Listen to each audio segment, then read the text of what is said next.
Hey guys, I'm gonna try to make this short as possible, but today I want to talk about the yin and yang principle and how it applies to movement. So, to get started, I want to first touch on what this symbol means. So, just seeing it clearly, you've probably seen it somewhere around. It's basically a circle with like what looks like these two curves. One is black, one is white, and each one has the complementing color. So within the black you have a white dot, and within the white you have a black dot. So what does this represent? Well, this is a principle of our universe and our reality and how things work, and basically represents duality, which is basically that there are two opposites in a lot of things we see in our life, pretty much everything. So to give you some examples, we have colors like red and blue, which are the opposite in the color spectrum. We have hot and cold. These are opposite characteristics. Or summer and winter. We have fire and water, which have the qualities. Fire is hot and water is cold, or tends to be cold. Or doing and being, or destruction and creation, and the list can go on and on and on. Once you start observing nature and how things work, you're always going to notice that there are always opposites of two different things. For instance, in the US, in the politics, you have the red and the blue. You have the Republicans and the Democrats, for instance. So observe around in literally everything, and you're always going to notice that there are two opposites. But what's interesting about the symbol is at the same time that these are two different polarities, they come together to make a whole. So when you separate them, they're their own unique shapes, but when they come together, they form a circle, and the circle is the representation of unity. So how does this apply to our health?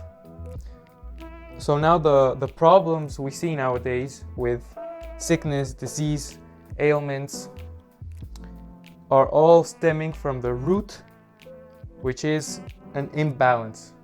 So all of these things we call disease or health problems like cancer, obesity, diabetes, inflammation, arthritis, osteoporosis, all these sort of syndromes and problems we have nowadays all stem from the fact that there is an imbalance in the system or in our bodies.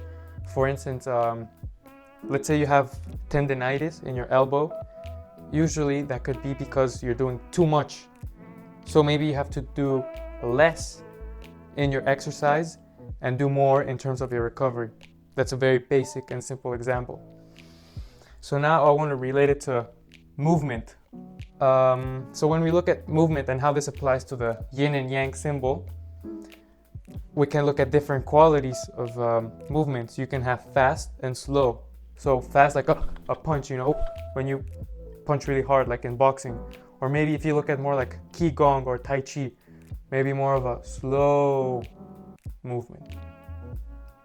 Or you have catabolic or anabolic, which is almost similar to that of destruction and creation.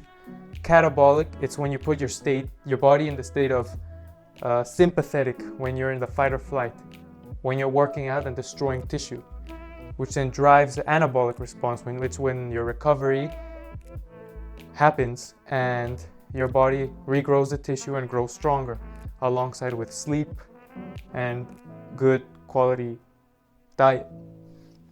And we also see this in our physiology. It's driven into the way our body works. For example, in our muscles, you have contract when their bicep contracts and when it lengthens. You can see that when you do, that simple movement of a bicep curl, you have the contraction and then you have the relaxation, or the concentric and the eccentric. You have tension and then length. Again, it's similar to this idea of contraction creating tension and then relaxation of the muscle, or the lengthening. In our physiology, we see that in our muscles, and we also see that in our breath. You have the inhale exhale. So I want to introduce you to this idea of working in versus working out. This is something Paul Chek really preaches, which is, working out, expending your energy, like going to the gym, lifting weights and feeling exhausted afterwards, but also having a working in practice. So something to cultivate energy, allow you to repair and recover. But I want to touch upon something interesting here because, the symbol isn't just the black and the white, but it's that within the black you have the white, and within the white you have the black. So a work-in could be something like a yin yoga, relaxing in stretches, qigong, tai chi, slow movements, and relaxing the body to promote recovery and relaxation. But within that form of practice, you also have some yang aspect, some masculine energy, let's say, or contraction or destruction, because in those practices you're still moving, you're still creating some form of motion to allow blood or chi or prana to flow in your body. So you can see that even within this black aspect, that's darkness, there is some white, some light. And then in the opposite, working out, which is defined as something that is taxing, something where you're expending energy, which is, what the white represents, more of this destructive energy. Like I said, doing, very heavy deadlifts and feeling really tired afterwards. But within that masculine energy, you also need some yin, because you can't do deadlifts for 30 minutes straight. You maybe need a rest period, so you need some of that yin energy as well. So remember, work-in is anything that makes you feel more energized afterwards, or which is more relaxing and slower in terms of how you move. And workout, it's a bit more fast movement, more destructive. You feel tired afterwards and you're expending energy. But it's interesting to note that within these two opposites, they have those qualities embedded in them. So what should you do and how can you apply this? So first, think about the basic principle and start to see these links in your life. When you see the wave of the water, how it pushes and draws back, or the light and dark. And when it comes to exercise and you have injuries, think of, maybe I was doing too much pulling, too little pushing. So maybe you have to balance those out. For instance, in the scapula and your shoulders, you might be very strong in retraction, which is pulling your shoulder blades together, and to weaken protraction, which is pulling them apart, such as in a push-up position.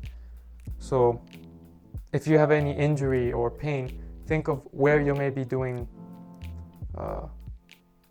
too much of an exercise and too little of the opposite, like pushing and pulling, or squatting and hinging. Maybe working too much of your quads or too little of your hamstrings. So you need to balance those out so they reach a balance, and you're gonna flow much better and your body's gonna be in unity, and it's much more easier to get into that flow.